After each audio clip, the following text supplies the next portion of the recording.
Cette femme que vous voyez, elle n'est pas aveugle, mais plutôt un DG de l'entreprise. Elle se déguise pour chercher des bons travailleurs. À côté, il y avait de jeunes gens qui grondaient le mendiant qui a fait rien de grave juste parce qu'il a essayé de marcher près d'eux.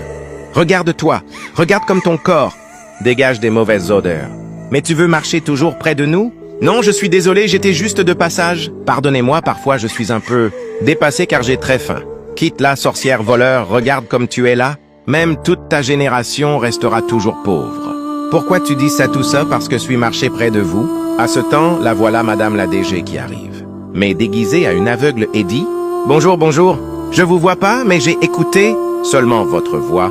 Est-ce que vous pouvez m'aider?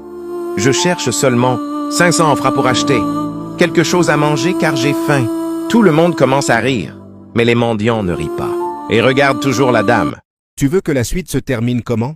Mets la réponse aux commentaires et abonne-toi pour voir la deuxième partie. Tous rient, mais le mendiant ne rit pas. Monsieur, pourquoi vous riez?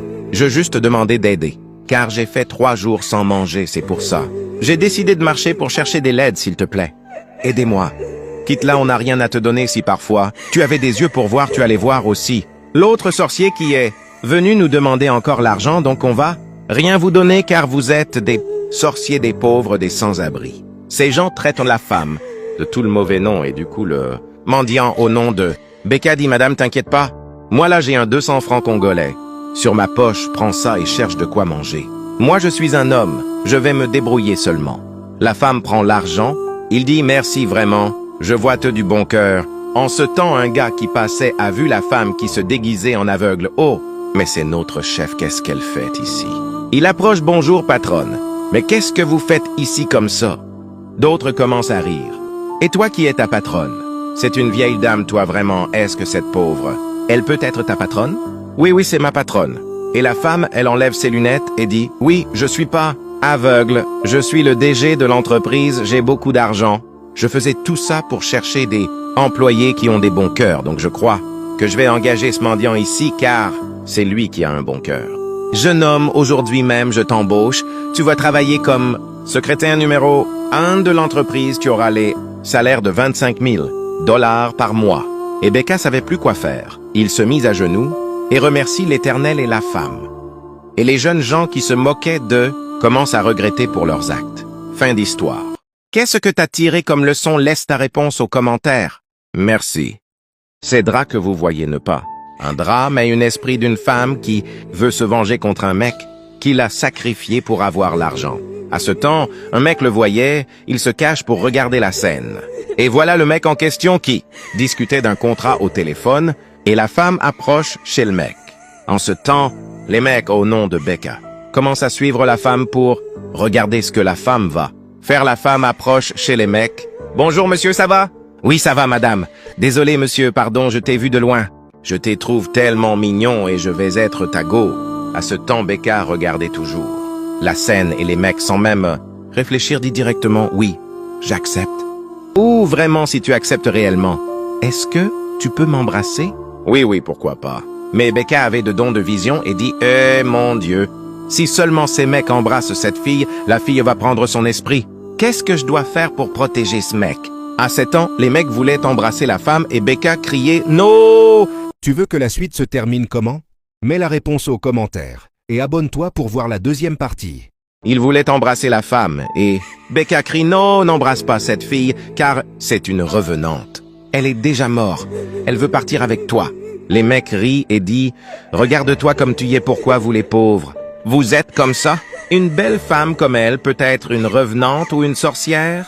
Toi là te vraiment fou. » Et la femme se fâche, mais sans rien dire un mot, elle regarde gauche-droite. Et Becca insiste toujours « Mon frère, cette femme, elle n'est pas réelle. Elle est venue faire une mission. » Et la femme prend directement la parole. « Assez de parler, pourquoi je vais toujours me cacher?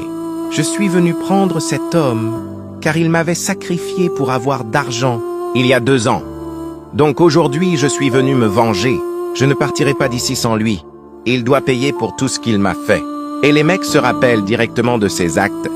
Ils commencent à demander pardon à la fille. « Donnez-moi, pardonnez-moi. Je suis désolé pour tout.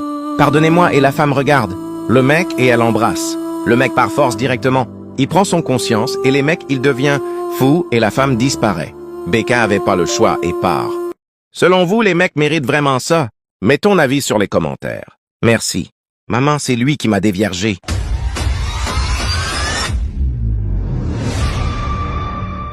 Cette femme que vous voyez, elle est une sorcière. Elle a la mission d'éliminer cet homme.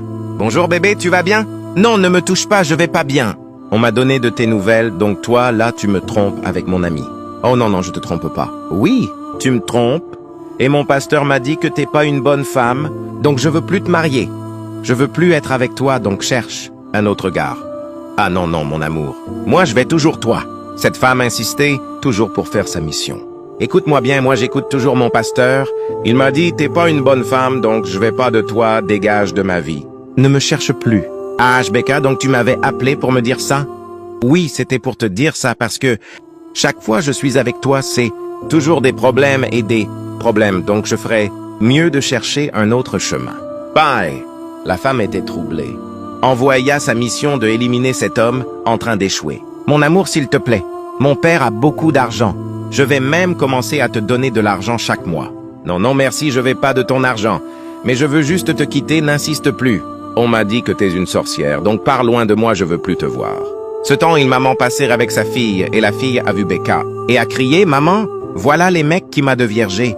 Qu'est-ce qu'il va passer ensuite? Abonne-toi pour voir la partie 2. Maman, c'est lui qui m'a déviergé. Quoi? Madame, tu t'adresses à qui? Ce toi, bien sûr. En ces temps, la femme et sa mère approchent vers l'homme. Bonjour, c'est toi, Becca? Oui, oui, c'est moi. Est-ce que tu te rappelles de moi? Au village, je te ta petite amie que tu m'avais déviergé, tu t'en souviens? Les mecs restent quelques secondes sans voix. Et du coup, ils se rappellent. Oh, c'est vraiment toi. C'est pendant les mecs voulaient faire un câlin à la fille. Arrête, Becca, c'est quoi ça? Moi, je suis là et tu veux faire un câlin à cette fille? Et toi, sale sorcière, on m'a déjà révélé ton état d'âme, tu voulais me sacrifier, mon pasteur m'a déjà dévoilé qui tu y es. Et je te déjà dit que moi et toi se finit par loin de moi, sorcière. Pour retrouver la partie 3, abonne-toi et laisse un commentaire. Merci.